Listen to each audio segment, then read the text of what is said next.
Dr. Jarl, welcome back. It's so good to see you again. Before we get too deep into the topics today, I know we've got a lot of new listeners, so would you mind introducing yourself? Yeah, thanks for having me again. I always enjoy these conversations. For those of you who have not met me, my name is Dr. Jacqueline Jarl. I also go by JJ. I am retired, so I retired last year out of corporate. My last day of work is June 30th of 2025, so I'm just celebrating anniversary, which is amazing. And so prior to that, I worked in a Fortune 250 corporation for a little bit over 11 years. And prior to that, I was in the Army as an intelligence officer for a little bit over 5 years. And right now, I think I'm just enjoying my life as an early retiree, and I'm getting into a lot of what I call shenanigans. Mostly, it's trying out new food recipes that I find on Instagram. And I'm not a cook, so none of it turns out good. But I eat it anyway. But I really look forward to discussing my experiences and really what led me, to understand that I was really burning myself out, and what freedom really meant for me while I figured out that I was burning myself out, in thinking that I was achieving what I was trying to achieve when really that goal was all along somebody else's.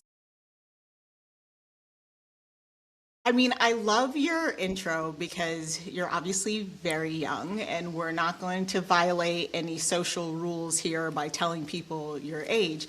But ladies, like JJ unsubscribed from corporate America super young. Like I had an aggressive unsubscribe strategy, but hers was even more aggressive. And that path to financial freedom is something people chase their entire lives and barely get there just in time to have, a year or so, and then the good Lord takes them home. So the achievement that you talk about so like casually, like I'm retired, is like big deal, right? It's like a really big deal.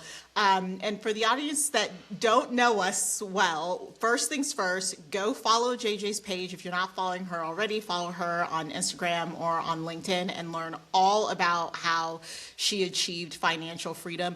None of it is rocket surgery, you guys. She is very practical, very easy steps. I mean, they may require some discipline, may require you to change your habits, but really easy steps to achieve that financial freedom. But what we wanted to talk about today is, a lot of high achieving women, we do these things that we think are normal. And maybe in our 20s, or heck, even before that, we're like, oh, this is just how I function. This is just my process. This is just how my brains work. And it's not until we get a little bit older, I'll say my age because I'm comfortable, but in your 40s, right? Like you're pushing mid 40s here, that you start to realize, oh my God, that was a coping mechanism, or that was a trauma response, or oh my God, that was some kind of survival strategy. And it's not actually healthy for us to operate this way long term. So I want to talk about something that came up recently, and it's about how high achieving women, like we lay in bed, or maybe you're not even in bed, maybe you're in the shower, maybe you're on the toilet. I do some of my best thinking on the toilet. And you repeat those conversations in your head, or you're having what I call the strat meeting with yourself in the head, and your brain just never shuts off. Like you have that constant narrator. Is that something that you experience, JJ? 100%. And this probably started when, like, all the way in high school. What I remember is like I would go to these golf tournaments, right? Like I was a golfer in high school. And the day before a huge tournament, so maybe it was regionals or maybe it was state, right? It didn't really happen for like our regular, because we had, 2 matches a week. So it was kind of just regular. But when we made it to the big tournaments, every night before the tournament, I would lay there unable to sleep and think about what I'm going to do, right? Because you already know the course you're playing. So you literally are like, hole one, okay, par five, this many yards, water on the left, and you're running through the golf course like, this is what I'm gonna do here. Here's where I'm gonna hit the ball, and then this, and then that, right? And like you're literally playing the course in your mind the night before. And so like as early as high school, right? I can remember doing that. And of course, what does that lead to? Right? It led me to not having a good night's sleep. So I did terrible the next day because I was tired, right? So, it's not a good and healthy like way, right? To do that. And then of course, like in the Army, of course, and then in corporate, I would do the same thing. Not only would I like replay conversations like you said, but 100%, if there was a big event coming up, like I had, maybe I was going on stage, to talk to sales leaders or something like that, I would literally play the conversation like, okay, I'm going to walk on stage and then I'm going to do this pose and then I'm going to say this to open. And then I would literally run through my entire speech and multiple times, right? Either while laying there or in the shower. And like I said, again, like sleep is your best friend, right? And I this, I sleep a lot now because I'm retired. I literally I do not wake up until 11 a.m. Sometimes I sleep into the afternoon. Don't back it up now. So it's, and it's just when you're tired and when you do that, like what you're doing is you're literally raising your stress levels and your cortisol. Because you're literally like, oh, I need to do this, I need to do that. And your body tenses up and you never relax, even when you're trying to sleep, right? So even when you do fall asleep, your body's not able to do the recovery cycles, right? Like, again, I'm not smart enough on this, but I know that your body heals itself, when we sleep. And when you go through that, when you elevate the stress levels right before you sleep, your body's not able to recover when we're sleeping. And then the next morning you wake up, you don't feel good, which makes you even more stressed. Like, oh no, now I don't feel good and I have this big event that's coming up, right? 100%. Like, I mean, I feel like I do that. I do still do it now. Like it's even though I don't have any, I would say I don't have any major events that I'm going to because I'm retired. But 100% I still do it now. Like it's like a thing that like it doesn't go away. You know what I mean? And I have to consciously do, I don't know, meditation or sleep exercises to get myself to stop thinking about whatever it is that I'm trying to think about so that I can go to sleep and get good sleep. And this is one of the things that I love about being retired is let's say I do that and I don't go to sleep until 2 to 3 in the morning. Well, before I would have to wake up at 7:30 to get to whatever at 8, right? Well, now I don't have that problem. I can sleep until 11 or 12. and then, I actually do get the rest that I need. So it's less of a problem for me now because I don't work, but I do still do it. Right? It's something that I think it just follows you because we've done it for so long. I've done it for, and I don't mind sharing my age. I'm not over the 40 line yet, but I will be later this year. So, right. So I've done it for almost 40 years of my life. So it isn't something that just because I don't work anymore, I don't do it. Right. It takes time for your body to unlearn the things that you've been doing for so long. Yeah, it's so interesting listening to you talk because I think my experience with what I'm going to call the narrator is a little bit different. So I was an athlete as well. I was a soccer player. And when I was playing sports, it was something I was naturally talented at. I didn't think about it at all.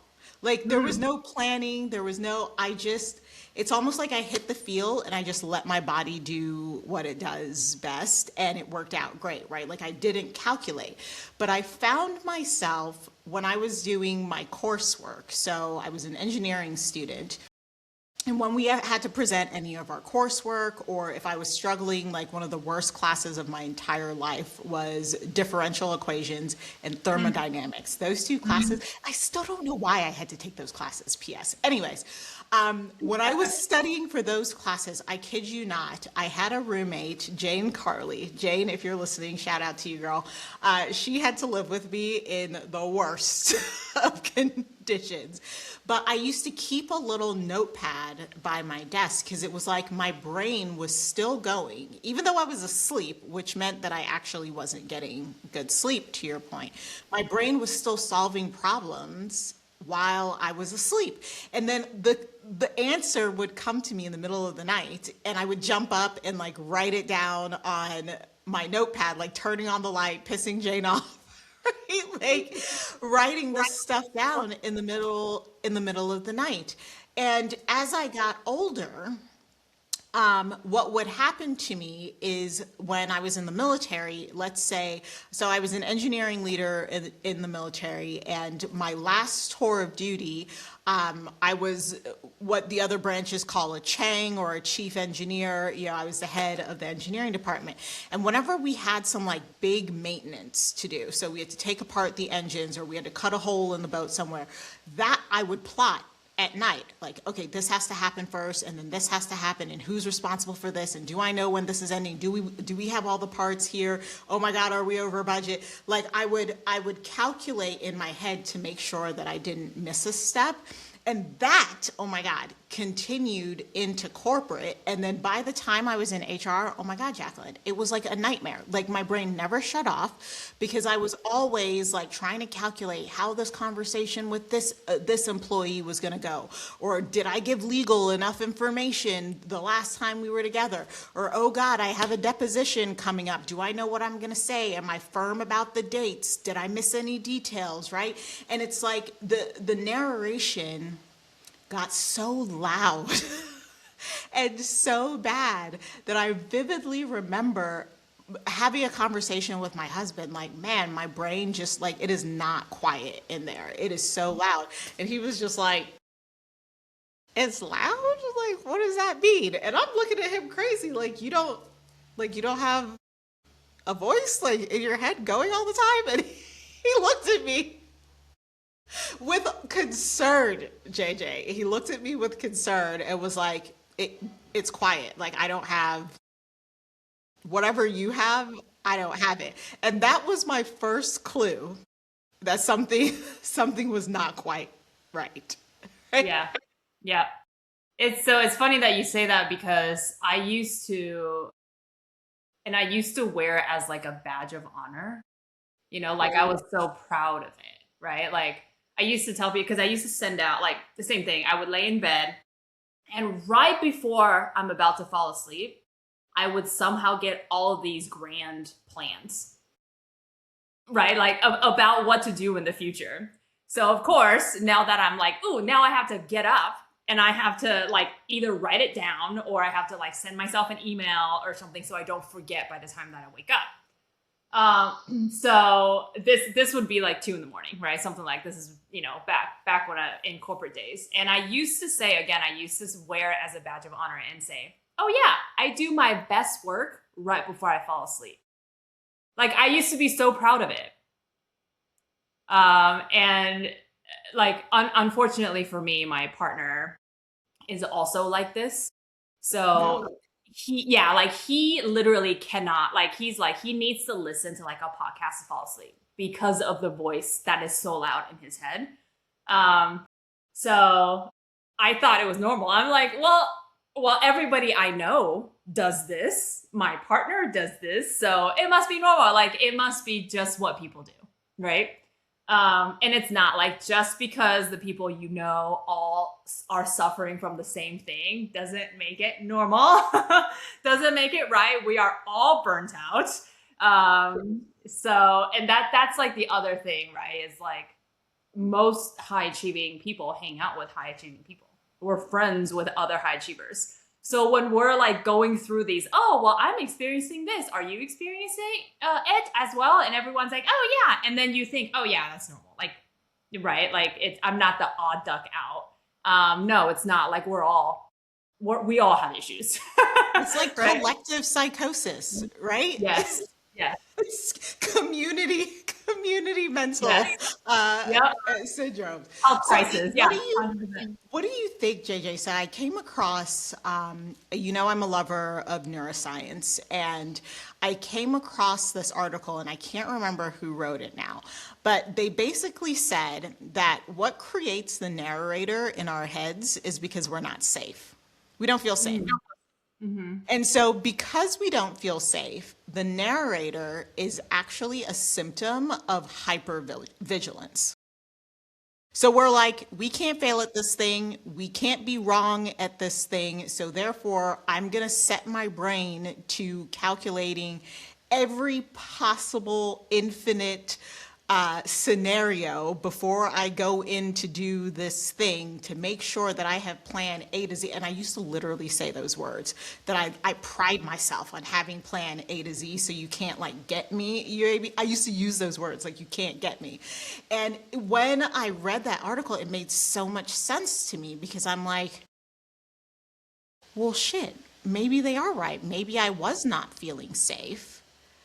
Maybe I was like, if I'm not perfect in this conversation with this employee, they're going to sue the company and I'm going to get fired and that's going to blow up my plans for retirement. Or if I don't properly plan for this project and I'm over budget, I'm going to get fired, rinse, repeat. It's the lack of safety underneath it all is really what's driving this hypervigilance. Do you agree? Yeah, I 100% agree. And like, let's just call it what it is, right? I mean, hypervigilance is a very nice scientific term, but it's anxiety, right? Like that's Yes. that's what it is. So, why do we have anxiety? Like, why does anybody have anxiety, right? It's because you think something's going to go wrong, right? And in an environment where you are not safe, everything and anything could go wrong, right?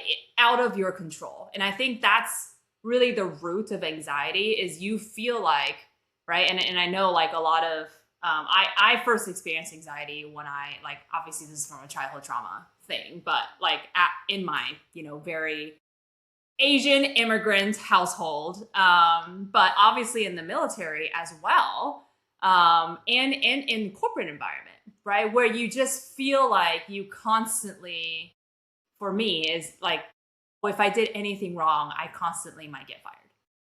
Like if I just did one little thing wrong, I'm gonna get fired, and then I'm not gonna. For me, it was like a financial thing, right? I'm gonna get fired, which is gonna lead to I'm not gonna have money to support myself. That means I need to move back in with my parents, and then the move back in with my parents, right, is really what drove the anxiety, right? It's that childhood trauma of being controlled, having to go back into that environment that caused all the trauma. So and this is like I think a much broader conversation regarding like childhood trauma and why you actually feel the anxiety. Like, why do you have the anxiety, right? There's a root to that. So that's where my anxiety came from, but it ultimately, like, it leads and follows you throughout your life, right? So yeah, 100%. Like, and other people might have anxiety for other things, but for me, I always felt like that. I always felt like I couldn't mess up. Had to be perfect, had to be number one, had to overwork, had to say yes to everything, because if somebody asked me to do something and I said no, then I might get fired. And that's going to lead me to, like, everything led back to needing to move back in with my parents. And I was like, and I can't have that. Like, I just cannot do that. Yeah, 100%. But it's anxiety. Like, that's what it is. It's 100%. I mean, yes, anxiety, hypervigilance, like whatever you want to call it, it's all the same thing. But you said something so important there, and you said for you, whether you question the story, right? Like you asked yourself, well, what's the worst that could happen if I do get fired? What happens? And you're like, oh hell, if I get fired, I'm going to end up back in my in my childhood home. And Yep. that is the story that you told yourself that you just could not have happen.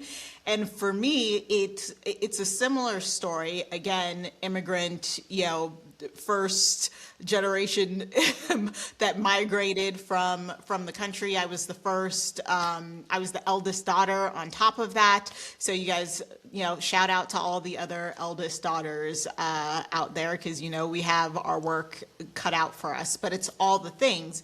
And for me, there was this moment in my childhood where it was like, if you don't listen to what I'm telling you, or if you don't, follow all the rules, then you're going to end up barefoot and pregnant, right? Like it was a worthiness conversation. It was, if you don't do everything just perfect, you're not going to be worthy of love. You're not going to be worthy of success. Nobody's going to want you. You're going to end up barefoot and pregnant, and your dad's going to be right.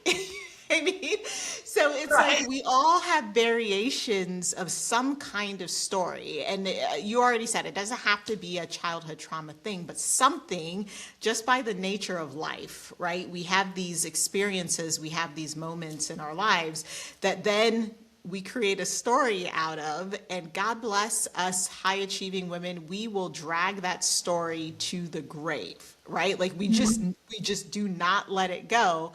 And it really starts to, I mean, both you and I had some extreme success, right? But then it also started to take a toll. So, before we shift on, tell me, I mean, I'll share what it did to me, but what happened to you, this hypervigilance, the anxiety, constantly trying to outrun yourself? What did it do to you?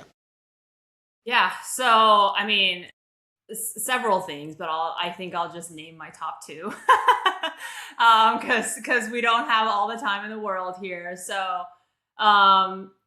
first and foremost, and this is really what led me to retire early, because even though financially I was set, right, my mindset was. And I wrote about this like in my book.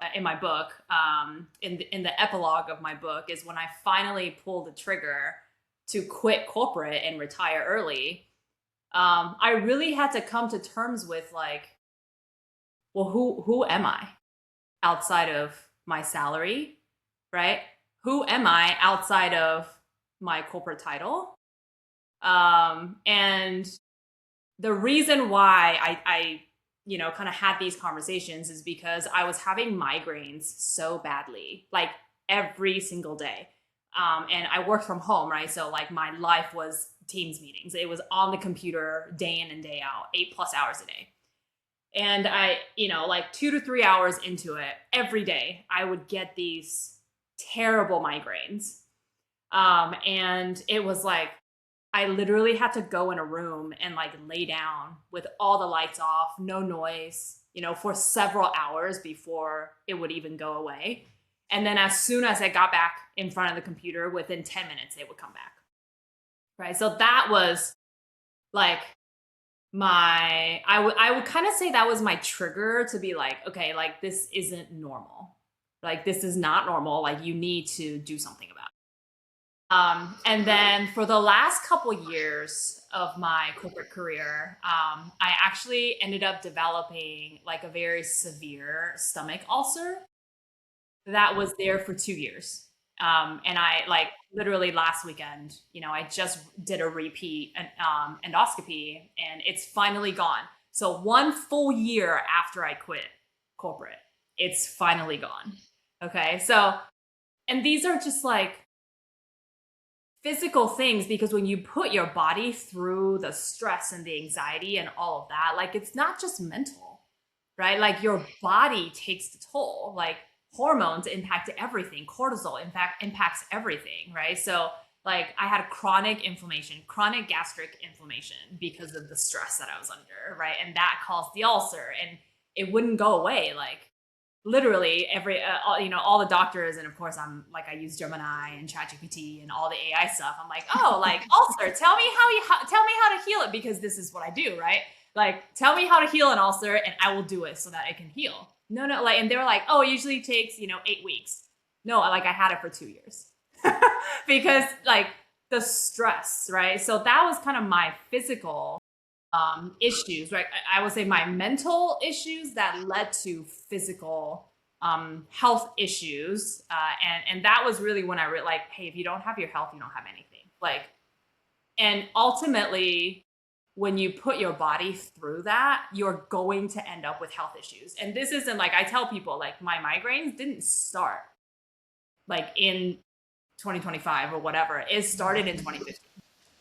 Right? It's a build up. Like, even though like I might not have been having the symptoms, but it's like an overtime build up, right? Because of like 10 plus years of high cortisol, or 10 plus years of high inflammation, right? And 10 plus years of whatever else I was putting my body through that I may or may not know.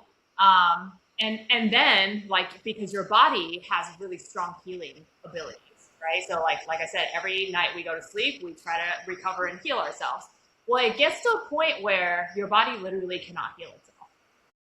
And then slowly but surely, you end up with these gigantic problems that you may not be able to fix. Like, it may not ever go away if you keep doing it, right? Like, just because you notice, oh, like for me, yeah, normally for an ulcer it takes 8 weeks. So why did it take me 2 years, right? Why did it take me after a whole year after I quit corporate and pretty much have no stress for it to finally heal, right? Because once you put your body through so much, like, the healing powers decrease, and you end up with these ailments, with these illnesses that may or may not go away in your 40s, 50s, and 60s. Yeah. I mean, I can't tell you how much, first of all, thank you for sharing that. I can't tell you how much I resonate with your story. I mean, you and I have been friends for a long time, so you already know where I'm going with this. But for me, it actually, I paid quite the price. I think I carried my stress in my body in a way that caused inflammation, and that inflammation impacted me mostly in my womb. So I had lots of fibroids, I had endometriosis, like I had the surgeries, I took all the hormones, did everything that the doctors told me to do, and it just kept getting worse. And the reality, after years and years and years, I start to realize that the folks that have healed themselves from some of those ailments, they targeted the stress. Mm-hmm. For high achieving women, we may not even realize that we're under stress. We're just like, oh, this is another challenge to tackle. Like, this is another goalpost to hit. This is just another ward to put on my desk. And you don't realize that you pay a cost for those things, right? Like, in the moment, in the grind, you might even like the competition. Like, speaking for myself, I really did enjoy the competition, whether it was, we were in the military and we had 5 days to fix this engine that blew up on us, come hell or high water. We had to not sleep for 5 days to get this done. And it was like such a source of pride, right? To be like, yeah, we grinded through the night. We were able to do the impossible. At what cost, ladies? Because all of it, you pay a price. And so for me, I ended up having a hysterectomy at 42. You guys, 42, because I could not get it under control and the pain was so bad. And, JJ, to your point about it being a build, my body had been warning me for years. Mm-hmm. I mean, years before it got to the point where I was like doubled over in pain, unable to get on a plane, like eating, you guys, I was literally eating a bottle of Motrin. For the week that I was on my cycle, I would go through a bottle of Motrin trying to manage the pain, which ultimately, I know, shocker, took a toll on my stomach and my kidneys as well, right? Like, trying to manage the pain. Also, that I could just keep working, so I could just like numb everything that my body was telling me, so I could go chase that next attaboy, right? And when you stop long enough to be like, girl, why were you chasing the next attaboy? Like, what was that getting you? A 4% increase in your annual merit? Like, Right. I mean, even promotions, and I keep telling people these things now, like when I talk to them, because again, I understand I'm not, like, age wise, I'm not old, right? So I wouldn't call myself like wise, but I would say I've come across the other side.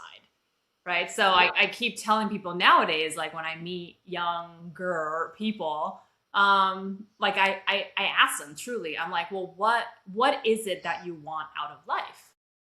Right? Like, is it the title? Like, is that what you want? Or is that what somebody else told you you wanted? Right? Is it something that would make you proud or something that would make your mom proud? Right. And there's a lot of those. And then people are like, oh, well, I don't know. Like, I've always just been told that that's what I needed to do. That's the answer that I get most of the time. And that was me. That was me. Right. When I got out of the military, my parents were like, oh, get a good job, get a good paying job, have a high title. And every time I go back, they would be like, oh, this is my daughter. She's the so-and-so at this corporation. Right. It was never like anything about me or like my hobbies or whatever. It was always about my title, right? Or it was always like, oh yeah, God bless, are you happy? We never yes, got that question. Right. It was always the title and the money, right? She's this and she makes this much money. So that to me was like, oh, well, now that's my identity. It's not, ladies, it is not your identity. Your salary and your titles are not your identities. Yeah, JJ, you're hitting, I mean, everything you're saying, I couldn't resonate with more, because I think for my family, both being Jamaican immigrants and then, of course, being Black, and that has its own unique experience. I think my parents were so invested in the title I held, the level I had, the amount of money that I was bringing home. Those were the only things that matter. And I think, you can't really blame them. Like, I've gotten to a point where, somewhere in this healing journey, we like to blame our parents, and we're like, well, they did this to us. And it's like, yeah, but they did the best that they could with the information that they had, right? And when you think about our parents and what they went through to get the bit that they had, they wanted more for us, but didn't realize that the pursuit of more in terms of worldly possessions and maybe status or power was driving us in the way that made us unhealthy human beings. Right? And I think that's the caution here, ladies. Jacqueline asked a very good question. What is it that you want? And you start to get really savvy. I won't say in your older years either, because I still don't think, 40s are very old, but you start to get savvy in a way where you question your own nonsense. Right? You question your own narrative. So you have to ask yourself, what is it that I really want? Is it peace that I want? Is it slow mornings that I want? Do I want to be so wealthy because I want to wake up when I want to wake up, and because I want to hop on a private jet because commercial flying is trash, or I want to go spend a week with my girls in Fiji? Yay, Jacqueline. Can't wait for our trip. But what is it that you want out of life? And then you back into, okay, maybe I might need to grind for a little bit to get it, but can we get there in a healthier, more intentional way versus kind of operating on this subconscious programming that we didn't even put there? It's somebody else's programming. Somebody else's voice, somebody else's messaging. Yeah, it's crazy. So, I like to, for the ladies listening to this, I'm going to say this to you guys. If I was I'd say even in my 30s, and somebody came at me with this message, I'd have been like, girl, get out of here. Like, I'm grinding. You can say whatever you want from your beach house in Jamaica. You can say whatever you want, but I'm on the grind and I got stuff to do and I'm not trying to hear it. And I really want to talk to those women for a second. And Jacqueline, I want you to talk to those women because we were those women, right? It's like, you don't know the costs that you're going to pay in 10 years, in 5 years, in 2 years, right? Right now, ladies, if you fall into this category where you're like, please get out of my face with this, like, take it easy nonsense, I want you to really think about what is happening to you today, right? Are you sleeping well? Do you have inflammation? Do you have headaches? Do you have ulcers? Do you have joint pain? Right? If you were to go home, for a lot of my coaching clients, I ask them this question. Go home And I want you to talk to the closest person to you. It could be a roommate, could be a spouse, could be a boyfriend, could be a girlfriend, whatever. The closest person to you. Ask your kids and say, what is it that I do that is unhealthy in our relationship? What would you like me to stop doing? Right? And then maybe ask them, what is it that I do well? What's my superpower? And I want you to really listen to what these people that are closest to you are saying to you. Because I promise you, whether you realize that you're paying the price and you're on the build, right? Like Jacqueline talked about, whether you realize it or not, it is happening, ladies. And my greatest wish is that I could shake a younger Olivia and be like, girl, you better knock it off. Like, stop it. Stop it. You can still achieve. I'm not saying don't be ambitious, because that certainly has not changed for me, but you can go about it in a way that doesn't sacrifice everything in the process. Yeah, and I think if I were to give it like an age, like when I go out and talk to people, the people who are like, oh, get out of here, like you were just lucky, or maybe you like bought stocks at the right time, like all of that, versus the people who are like, oh, like I'm really hearing what you're saying, and life is not like, the cutoff is late 30s, right? When people hit their late 30s, like something in them changes. Maybe it's because they're in the later end of the build and they are starting to notice some health issues, or maybe it's because they have kids and they realize that they're just working and missing all of the things and growth of their kids, right? But it is like when you hit your late 30s, it's like something changes in people, and they start to realize that there's like a method to the madness, right? That of kind of what we're preaching here is you can still be ambitious, you can still hit all your goals. And maybe I think there's one group of people who are like, they're in their 30s and they have the titles and they have the money, right? And they're successful and all of that, but then they're still empty on the inside. Right? Because that the titles and the money, like it was never what they wanted to begin with. It was just what society told them that they should have. Right. And those people, I think, specifically hear the message the loudest, because they are kind of feeling a void. Like, why am I so successful on paper, but I feel so bad on the inside? And that was me.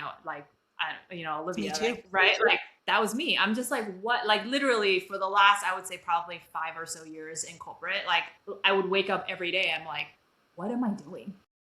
Why am I still here? Like, that was, and yeah. And ultimately, I think, again, when you're in your 20s, I think, you're just graduating college, or you're just kind of getting out of the workforce. And then you've got that kind of like gun ho. And I call this drinking the Kool-Aid, right? And I drank the Kool-Aid for a long time.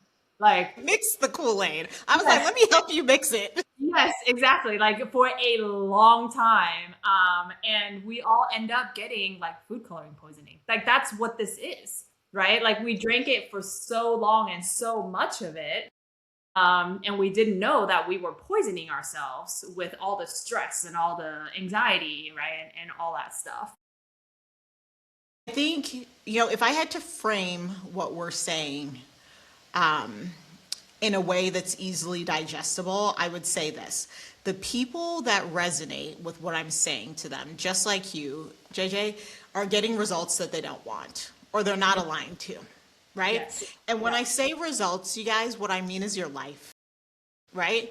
Their life is not satisfying to them. Their life is not fulfilling. They don't jump out of bed in the morning feeling refreshed, excited about the day. They're literally dragging themselves through their days, or over caffeinating, or worse, right? Drinking wine. I went through that period of time too, using the wine to self-medicate, or some people, have gone harder than wine to self-medicate, right? So if you look at your life today, where you're sitting, really, really, you look at it and you're like, I'm exhausted. I don't spend enough time with my kids. I'm unhealthy. Whatever, fill in the blank. And you are unhappy with the results, i.e., the life that you are creating, it's because you're misaligned from what you actually want. That is the first clue, you guys. If you're not happy with your life, you're misaligned. And if your relationships, for me, it was the relationships that held up the mirror, because I am, I used to say that I really hate people. And as it turns out, I don't. Yeah, as it turns out, I think I was just so burnt out. I didn't have anything left to give anyone, Well, right? So it felt bad. and I think it was also because we were hanging out with the wrong people. Yes. It was people who were misaligned with like our souls, right? Yes. Because society told us that we needed to be with A, B, and C in order to be successful, or to be friends with, XYZ in order for you to get to where you want to be. When, that where we wanted to be was really never where we wanted. It was what somebody else told us we should want. 100%. Yeah. Yeah, 100%. And I think so that pain, the discomfort, you guys lean into it, because it's just a signal, right? It's not something that you should gloss over. It's telling you, hey, knucklehead, like, not good, like veer off this path, like go do something else. There's infinite possibilities out there. But that discomfort with your results, with your life, is the first step. If you acknowledge that. Now, for the folks that are like, girl, I don't know what you're talking about. My life is great. I love jumping up. I love my red bottoms. I love getting on a plane. I am not talking to you then, right? I am not talking to you. Go live your life. Go live your life. I want you to love everything that is happening. But if you're listening and you're like, man, I am always really tired, and man, I wish I could be like JJ and lay in my bed until 11 o'clock. Here in Jamaica, we're like, oh, the bed is sweet. The bed is nice, right? Like, I want to just stay in my bed, right? Or if you want to have a 3-hour morning routine, which is what I do now. I get up, I go look at the mountains, I read, I drink a cup of coffee or two. I'm in no rush to be anywhere. If that's really what you want, then it's time to start asking yourself some questions. And that is the beginning of real positive change, and let JJ and I be evidence for you that it can happen. You can unsubscribe and you can go live the most incredible life. You just have to decide that that's what you want. Okay. Well, I think that is it for today on that note. So I am just going to end us